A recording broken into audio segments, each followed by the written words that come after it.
लगा करके सत्य बात कह रहे हैं, सत्य उपदेश दे रहे हैं। इसलिए रामपाल जी का ज्ञान हमें बहुत अच्छा लग रहा है।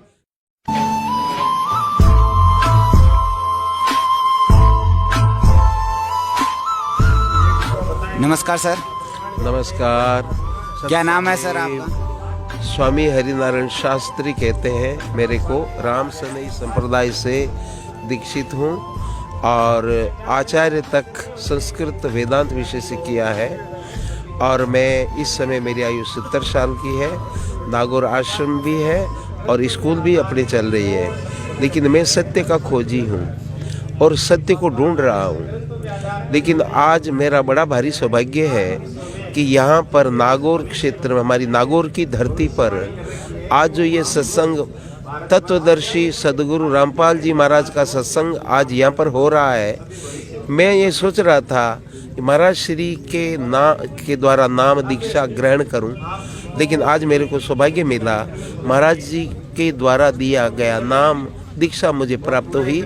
और मैं परम संतुष्ट इसलिए हुआ कि कई भक्तों के दुख कटते हैं, ये तो सुनते ही हैं, क्योंकि मैं यूट्यूब पर और महाराज श्री की किताबें और मैं पढ़ता आया हूँ।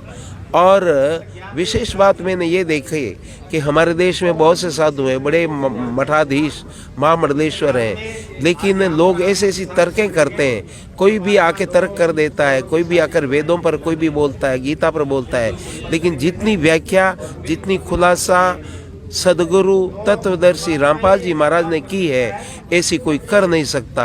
हर एक शब्द को खोल करके इन्होंने दिखाया है।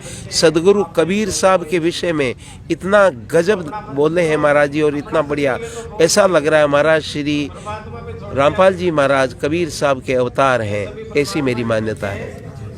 सर आप तो है ना खुद गुरु, मतलब आपने गुरु धारण कर रखा है और भगवादारी कपड़े में हो।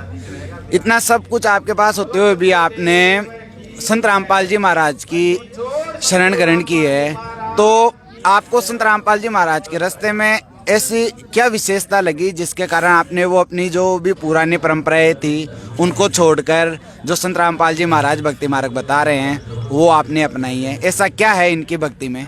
मैंने एक तो ये देखा है कि हर चीज़ में पाखंड पाया गया। हर संप्रदाय में कुछ न कुछ कमियां और पाखंड है। धर्म इतना और पीछे पाखंड इतना ज़्यादा पाखंड, और धर्म के नाम पर पता नहीं क्या क्या हो रहा है। इसलिए मैंने यहाँ कुछ सत्य देखा, और यहाँ पर आने वाला व्यक्ति भटक नहीं रहा है, बल्कि सत्य को पकड़ने की कोशिश कर रहा है। और रामपाल जी महाराज ने जो शब्द दिए हैं, जो नाम दिए, उनका क्लेश कट रहा है, और दूसरों ने जो नाम दिया है उनकी खुद की साधना नहीं है। असलियत में ये है, जिन गुरुओं से हमने दीक्षा ली है उनकी खुद की पूरी साधना नहीं है। आप जो अभी तक भक्ति कर रहे थे, आप बोल रहे हो कि मैं खुद एक संस्कृत में शास्त्री रहा हूँ, तो इसका मतलब अभी तक आपने जो भी भक्ति की है वो हमारे शास्त्रों के अकॉर्डिंग, शास्त्रों के अनुसार नहीं है। ऐसा है कि जैसे राम राम राम राम करने के लिए कहा है, बहुत से संतों ने कहा, तो राम शब्द को हम मानते रमनते योगिनानंते सत्यानंदे चिदात्मनि इति राम पदे नासो परम ब्रह्म विधीयते। राम जो सब में रमण करता है, अजर अमर अविनाशी तत्व है, उसको हम राम कहते हैं। लेकिन राम जी को केवल लोग धनुषधारी मान करके मंदिर में बिठा करके पूजते हैं, और उन मंदिरों के आगे कुछ लोगों को जाने तक नहीं देते।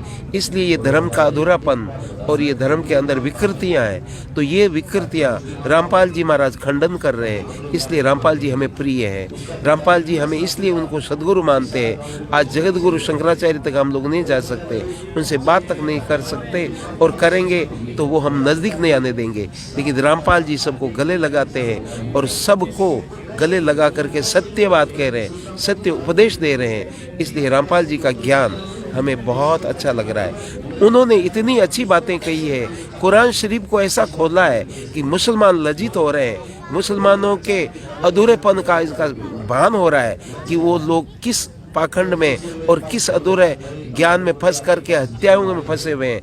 आज जो ये जो एक बीमारी चल रही है कोरोना, ये बीमारी चल रही है, इसके पीछे है क्या? हत्या, जीवों को काटते मारते खाते कच्चा खाते।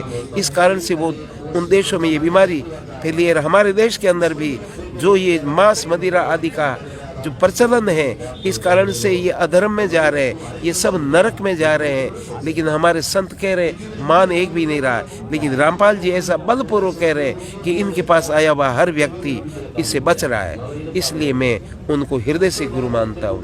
क्यों कि आपने जो कहा लोग उनको अनुसरण कर रहे हैं, मान रहे हैं, और आप सत्य की राह दिखा रहे हैं। आप इतने निडर हैं, आप किसी से डरते नहीं हैं। आज कोई मोमडन, चाहे मौलवी हो, चाहे कोई माँ मंडलेश्वर हो, चाहे जगत गुरु हो, सीधा उनसे संपर्क करके